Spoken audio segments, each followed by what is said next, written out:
everyone, so today আমরা আছি G20 summit যেখানে হয়েছিল at Delhi.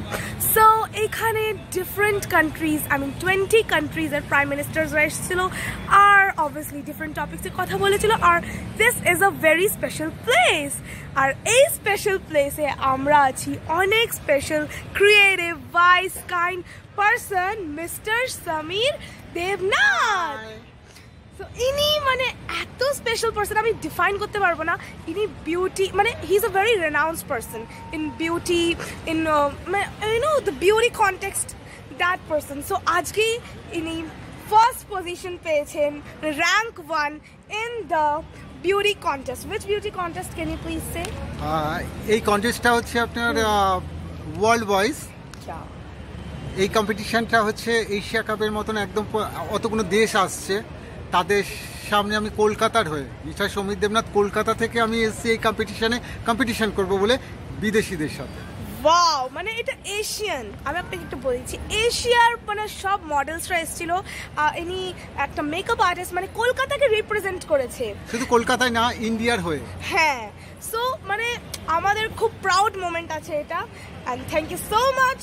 For gaining rank 1 and I'm speechless about him. So আপনার এখানে এসে কেমন লাগছে দিল্লিতে এখানে দিল্লিতে এসে তো আমার ভীষণই ভালো লাগছে দিল্লিতে কে না আসতে চায় সেটাই তো আপনার কলকাতা থেকে দিল্লিতে আসা পর্যন্ত যে সফরটা ছিল যে জার্নিটা ছিল সেই জার্নিতে আপনি কি কি ভাবছিলেন মানে আপনার ভিউ পয়েন্টস আপনার মানে কেমন লাগছিল এক্সাইটমেন্ট লেভেলটা কি ছিল এক্সাইটেড লেভেলটা এরকমই ছিল যে যেহেতু আমি যেই কাজের জন্য আমি দিল্লিতে এসেছি অ্যাকচুয়ালি সেটা আমি পরে বলছি আর যেমন একটা খুব টেনশনের মধ্যে ছিলাম এত বিগ একটা কম্পিটিশন ওয়ার্ল্ড ওয়াইড সেটাই ঠিক আছে এই কম্পিটিশনে বিভিন্ন দেশ থেকে সব লোকেরা এসেছিল এই কম্পিটিশন হচ্ছে গ্ল্যামার ওয়ার্ল্ড নিয়ে যেখানে হেয়ার স্কিন মেকআপ বিভিন্ন পার্লার এই সোসাইটি নিয়ে তা সেখানে যখন নাকি আমি ফার্স্ট নাম এন্ট্রি করেছিলাম এই ওয়ার্ল্ড ওয়াইসে যেখানে এতগুলো দেশ আছে তাদের শর্তে লড়বো ইন্ডিয়ার হয়ে সেখানে আমার ভীষণভাবে নিজেকে তৈরি করেছে সেটাই মানে এনার র্যাঙ্কটা হলো first rank in all over world Asian মানে এশিয়ান যতগুলো কান্ট্রিজ আছে সেখানে ইনি পার্টিসিপেট করেছেন আর আপনার র্যাঙ্ক হলো ফার্স্ট আপনার কেমন লাগছে এখন খুব ভীষণ ভালো লাগছে আমি ভাবতে পারিনি অবশ্যই ভাবতে পেরেছি কারণ ইন্ডিয়ানরা বিশেষ করে যেটা হয় আর তার মধ্যে আবার বাঙালি মাইন্ড মানে বুঝতে পারছেন একটা প্রভাব আছে আমি এখানে শেয়ার করতে চাই প্রভাবটা হলো অনেক স্পেশাল পারসন বলেছেন কি what Bengal things today India things tomorrow really তো আপনি মানে আগেই ভেবে নিয়েছিলেন তাই তো না তবু একটা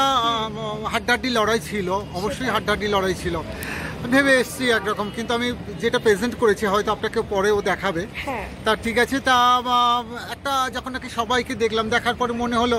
কিছু একটা হতে পারে একটা চান্স আছে লড়ে যাই মানে হার জিত তো পরের কথা সিক্স সেন্স মানে মনে আপনি টের পেয়ে গেছিলেন তাও একটা মানে নাও নার্ভাসনেস ছিল মানে আমিও দেখেছি অ্যাওয়ার্ড পেয়েছেন মানে অ্যাওয়ার্ডটাও খুব সুন্দর আমি আপনাকে পরে দেখাবো আর মানে আপনার দিল্লি এখন ঘুরতে কেমন লাগছে সেটা বলুন সবাই তো বলছে পার্টি দাও কিন্তু আমিও পার্টি নেব অবশ্যই কিন্তু হ্যাঁ আমরা যেমন ফার্স্ট আমার মাইন্ডে ছিল যে আমি দিল্লিতে যদি র্যাঙ্ক করি ফার্স্ট যাব বৃন্দাবন ফার্স্ট যাব বৃন্দাবন মথুরা হয়ে তারপর যেখানে খুশি যাবো খুব এনজয় করবো 4 দিনের ছুটি নিয়েই এসছি ওয়াও মানে আপনার মানে থিঙ্কিংটা খুব স্পিরিচুয়াল বৃন্দাবন ভগবানকে আপনি থ্যাংক ইউ বলতে যাবেন সেটা মানে রিয়েলি ভেরি স্পিরিচুয়াল আপনি এত হাম্বল আছেন মানে আপনি অন্য কোথাও যেতে পারতেন কিন্তু আপনি মানে ভাবলেন অবশ্যই আগে বৃন্দাবন যাব মথুরা যাব তারপর অন্যান্য জায়গায় সেই হয়তো এবার তাজমহল দেখবো আগ্রায় ইন্ডিয়া গেট আমরা দেখে নিয়েছি অলরেডি কিন্তু মন থেকে দেখতে পারিনি কারণ এই কম্পিটিশনের জন্য একদম ঠিক এই নার্ভাসনেস আপাতত ভীষণ খুশি সবার কল আসছে ভীষণ খুশি তা কালকে আগে দর্শন করব ভগবানের তারপরে যেখানে